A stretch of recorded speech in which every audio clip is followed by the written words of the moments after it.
darlings, it's Nutmeggles and it's Cinco de Mayo. Happy Cinco de Mayo. And I actually didn't realize that when I put on this shirt, but we're just gonna go with it.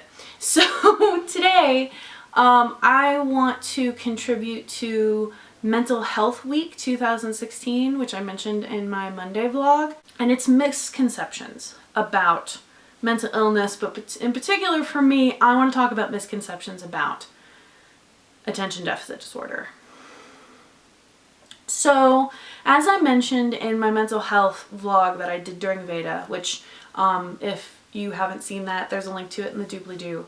I have severe clinical depression, a touch of obsessive compulsive disorder, and I also have attention deficit disorder. Misconceptions about ADD. I feel like there's definitely a lot of misconceptions about ADD.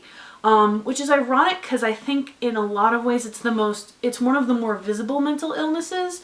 A lot of people know somebody who has it or know somebody whose kid has it. I want to hang a little bit of a disclaimer right here. This is mostly about my experiences with ADD and misconceptions I've run into.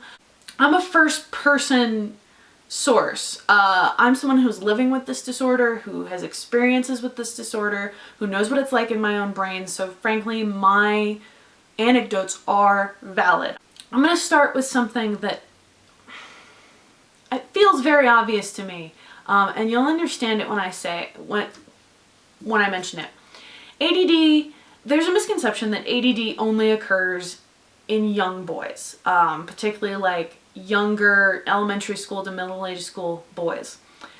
I'm almost 31 and I am a woman, a cis woman for the record, and I have ADD. So there's a misconception right there. It definitely doesn't only occur in that part of the population. It occurs in all parts of the population.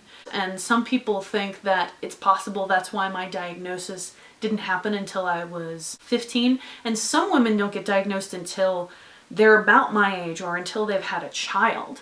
So let's talk about how it presents itself, because that leads to other misconceptions. A lot of people think that if you have ADD, you're constantly running around and constantly running your mouth and constantly, you know, going. Want to read books? Let's not. Let's ride bikes. No, let's draw. Let's paint. Let's do this. Let's do that. There are some people who present that way, and some people have asserted that in boys that's how it presents itself, boys and men, but in women and girls it presents itself in a more subtle and quiet way, and that's how it's presented itself in me. My brain is going in all kinds of different directions, but you wouldn't know it because I'm sitting there quietly, because I literally can't grab hold of any of the one threads and follow it to its conclusion.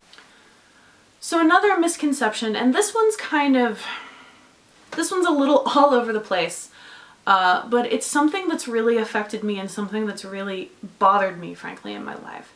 And that is the notion that ADD isn't that serious of a problem. It's not a real mental illness. Good, stern parenting can't just fix. That those people are just lazy. That everyone is a little ADD. That's the one I hear a lot.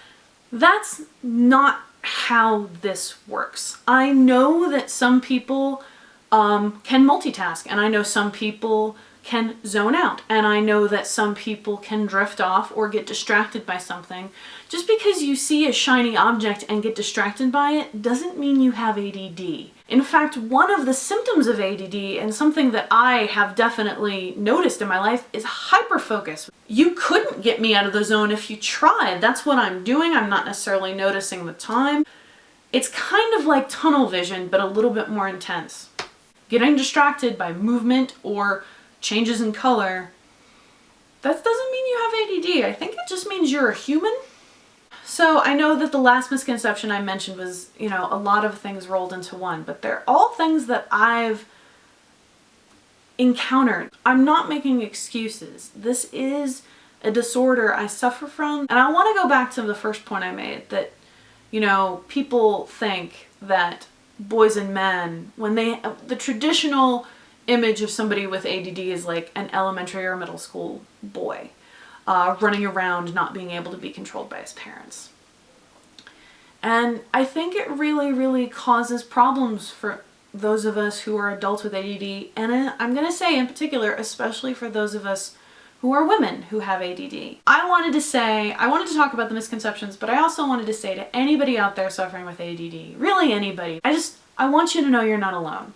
And it'll get better, and there are ways that we can support each other and we can talk to each other about it, and we can joke about it and all kinds of stuff. I know it can be frustrating, and I know sometimes you can feel invisible and you can feel like your suffering or your frustrations or whatever you want to call it doesn't matter, but they do matter and they are valid. Thank you again to Like Kristen for doing this. I think it's just so incredibly important to talk about our experiences. That's my vlog today. I hope everybody had a great Thursday. I hope you're looking forward to the weekend. Happy Mother's Day to all the mothers out there, so I won't see you until Sunday, particularly my mom. Hi Mom! Happy Mother's Day to you. Alright. Love and hugs. See you on Monday.